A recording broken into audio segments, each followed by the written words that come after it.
பிறப்பதற்கு சரி இந்த நாகன்ய வயிற்றுலதான் தேவிகளை பிறவி செய்யணும். அப்படி பிறக்க செய்து பொம்பளைகளை வச்சுதான் அவனை சோழிய முடிக்கணும். நல்ல யோசனை மச்சான்.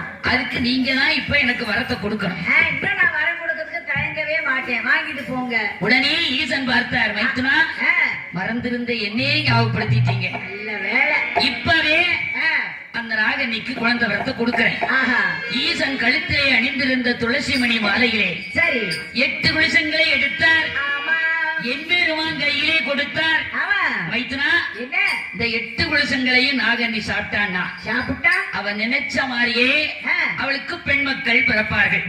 8 பொம்பளை பிள்ளை பிறக்கும். ஆமா சரி சரி சரி. நாகன்னி கையிலே கொடுத்துருங்கள். எம்பெருமான் கையிலே கொடுத்து அனுப்பி வச்சுட்டார். சரி கண்ண பெருமான் 8 குளிசங்களையும் வாங்கினார். ஆமா நாகன்னி தவநிலைக்கு வந்தார். ஆமா அம்மா பெண் பாவாய் சுவாமி.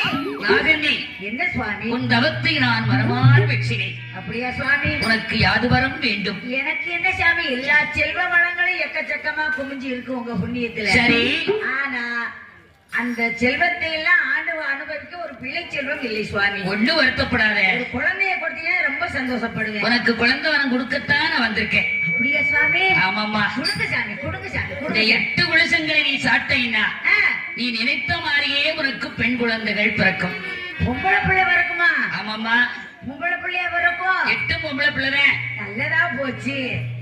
ஏன்னா இப்ப பொம்பளை பிள்ளை வச்சிருக்கிறதுக்கு தான் மவுசு ரொம்ப அதிகமா போச்சு. கண்டிப்பா பொண்ணு கிடைக்கல, பார்த்தாலும் பொண்ணு கிடைக்கல பொண்ணு கிடைக்கல பொண்ணு கிடைக்க ஒரே ஆவலாதி. அதனால இப்ப பொம்பளை பிள்ளை வச்சிருக்கதாம மவுசு அதிகம். அந்த காலத்துலதான் வர்ற மருமக்குமாருக்கு நாங்க சீர் சீராட்டி செஞ்சு வரதட்சணையா நகை நட்டுகளை போட்டோம். ஆமா. ஆனா இப்ப எங்களுக்கு காலம் மாறி போச்சு.